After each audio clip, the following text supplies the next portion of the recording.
Hello and welcome to a Master Grocers Association of Victoria Sales Procedure Training Program. This training program relates specifically to tobacco sales to any person under 18 and is provided to ensure that you don't offend the law or your store's policy. It's important that you don't sell tobacco products to any person under 18 because penalties for breaking the law are considerable for the company and even the staff member making the sale. Successfully completing this program will help us all avoid this.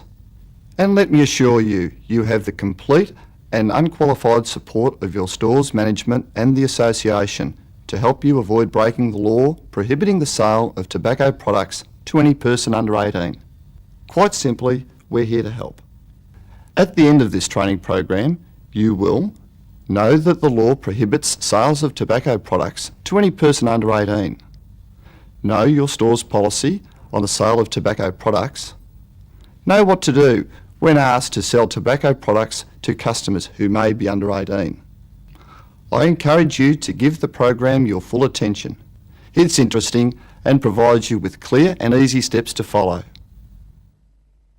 You need to be very clear on one thing.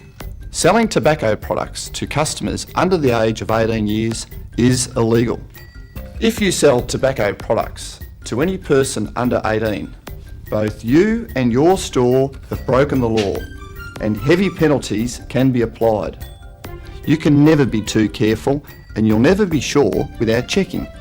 If a customer asks to buy tobacco products and you're in doubt about the customer's age, you must ask for one of the following 3 pieces of photo identification: a current driver's licence, a current passport, or a proof of age card. Your store's policy states that these are the only ones you can rely on. If you are in doubt about a customer's age and don't ask for one of the 3 pieces of photo identification when selling tobacco products, you are in breach of company policy and have committed an act of misconduct. You may also have broken the law. So, if you're not sure, ask for photographic proof of age before making the sale. In the following sections, we'll look at 4 real-life case studies presented for you by the staff at Richie's Supermarket in East Bentley and show you how to manage each of them. Let's look at case study 1. I'm used to young kids hassling me for cigarettes, but one sale had me thinking recently. This guy, who I reckon was probably under 18, asked me for a packet of Peter Jacksons. Well, I asked him if he wouldn't mind showing me some photo ID, just as a matter of course. And he said they weren't for him. They were for his father, who was double parked in the car outside. Then he said, there you go. Dad would have showed you his licence if you wanted it, but he couldn't get a park outside. So that's okay, isn't it? Well, I thought about it and I figured, well, it doesn't matter if the kid's at the counter. It's his dad's money and the cigarettes are for him. So I guess it must be okay. Why shouldn't I sell them to him? What would you do in this situation?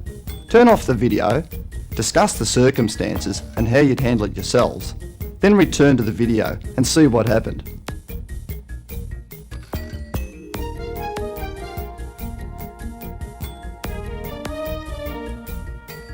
The errand for mum or dad, a potentially difficult situation. How did your group think it could be handled? Let's see what happened. Well, I thought about it and I figured, well, it doesn't matter if the kid's at the counter.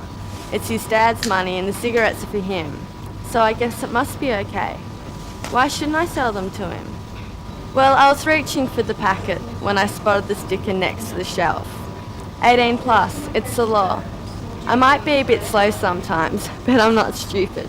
So I explained to him that it might seem like a tiny difference with his dad outside and that, but there's only one way you can read that policy. It was him actually purchasing the product, and if he couldn't prove he was 18, the law says no sale. His dad eventually found a park, and he was a bit stroppy, but I think he got the message. Like the sign says, it's the law. But anyway, I don't have a choice. It's store policy. Quite right. The companies that make up the Master Grocers Association are unanimous in their support for this policy on the management of tobacco products. Our responsibility to the community is to uphold the law and there's no room for interpretation. Like the sticker says, 18 plus, it's the law. Now let's look at the second of our case studies. You know, I think the really hard ones to pick are girls. With makeup and everything, you never know if they're 16 or 22. And they can be very convincing. The other day I had a case, she was really dolled up, you know. Best gear and the full makeup job, but I just wasn't sure. Anyway, I decided to play it safe and ask for ID, and she got really flustered. She reckoned she was 21, and wasn't it obvious? But her purse was in the car, she'd only grabbed enough cash for the few items she needed. And honestly, I haven't had this trouble for years, and couldn't I just take her word for it? What would you do in this situation? Turn off the video, discuss the circumstances and how you'd handle it yourselves, then return to the video and see what happened.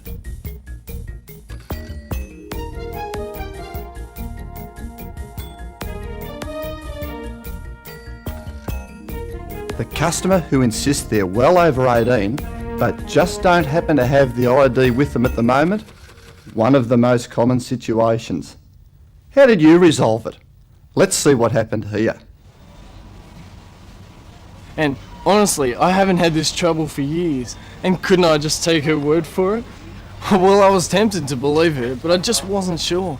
So I told the customer that I wasn't trying to be difficult or anything, but the law is the law, and I'd happily accept something like a driver's license as ID. I even said I was on my way to lunch, but I'd wait for her to go to the car and get ID, so there wouldn't be any inconvenience. I still don't know if she was over 18, but I'll tell you what, she didn't come back. This potentially difficult situation was successfully managed when the employee patiently and courteously explained to the customer that unless correct photo identification was produced, the employee was not permitted by law and store policy to sell the customer tobacco products. If you've had similar experiences, it might be helpful to discuss them with your manager and other staff. But basically, if you're asked to sell tobacco products by a customer and you're in doubt about the customer's age, you must ask for acceptable photo identification.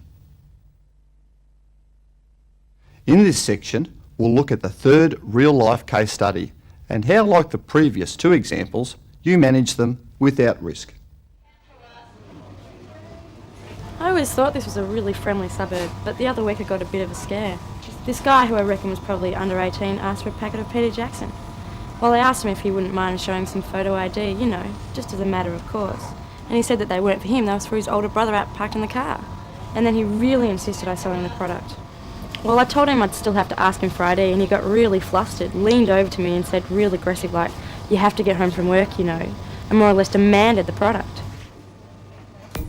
What would you do in this situation? Turn off the video, discuss the circumstances and how you'd handle it yourselves, then return to the video and see what happened.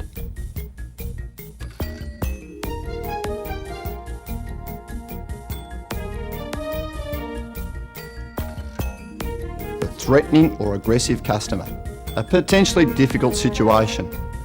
How did your group think it could be handled? Let's see what really happened.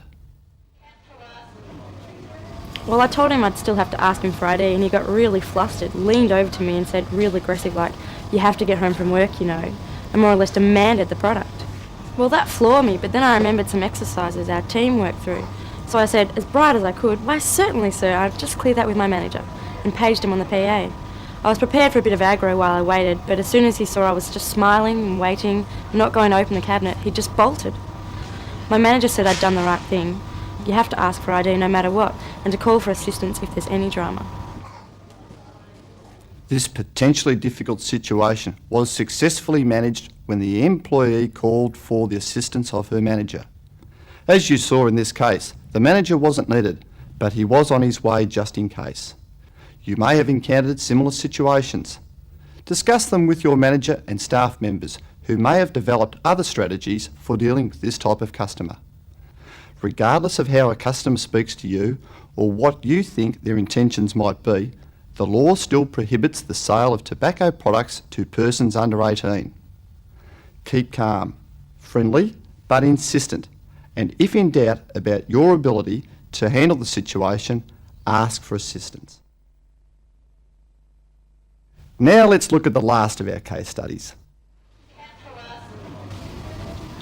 Sometimes it's really hard. Like a couple of weeks ago, I was serving at the counter, and one of our neighbour's kids came up. She said hi and showed me a list of stuff she was getting for her mum. And sure enough, right at the top was a carton of Marlboro. Well, I know she's only 15, but when I looked kind of stern and told it was against the law to sell her cigarettes, she said, "Don't be silly. I'm not buying them. It's Mum's money and Mum's cigarettes. And you know she's got her licence. She drove you to work yesterday." Well, I thought about it and I figured, well, I know the kid doesn't smoke and her mum does. And she's right, it's not even her money, so I guess it must be okay to sell them to her. But I must say, I had a funny feeling that something wasn't quite right. What would you do in this situation? Turn off the video, discuss the circumstances and how you'd handle it yourselves, then return to the video and see what happened.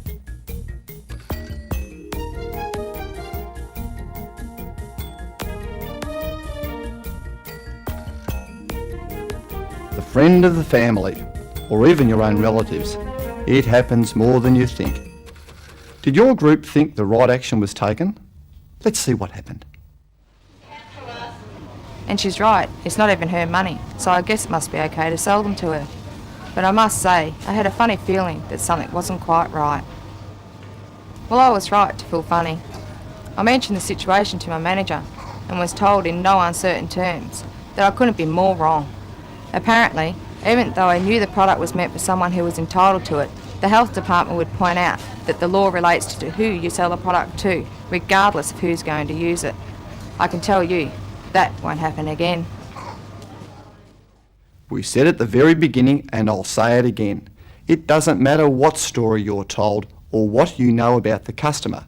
The fact remains that selling tobacco products to customers under the age of 18 years is illegal. It's sometimes difficult, especially when you know the customer. But think about ways of helping the customer with their problem. In this last case, for example, you could offer to write a note to the customer's mother, explaining your store's policy. See if your group has any other suggestions. But remember, in examples such as this last one, the customer's story or what you know about the customer is irrelevant. The law and your store's policy must be followed. Thank you for completing the last 4 sections. Now it's time to complete your questionnaire. But before you do that, let's review the facts one more time. Selling tobacco products to customers under the age of 18 years is against the law. If you are in doubt about a customer's age, ask for photographic ID. No photo ID, no sale. If you sell tobacco products to any person under 18, both you and your store have broken the law, and heavy penalties can be applied. You could also face disciplinary action from your store. Penalties of thousands of dollars can be applied to both your store and even the individual employee. Some states are proposing fines of up to $5,000 or more for these offences, and I'll just give you an idea of what impact that could have on your store.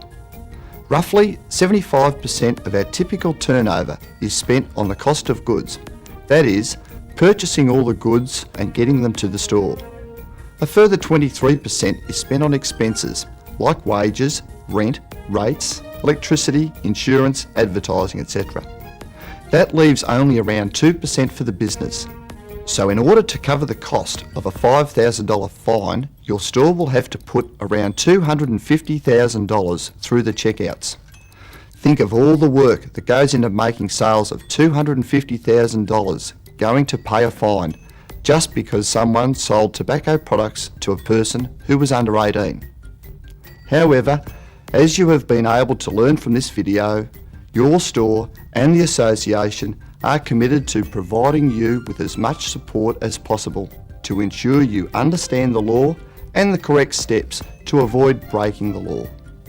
And finally, if you have any queries or problems, don't hesitate, see your manager now.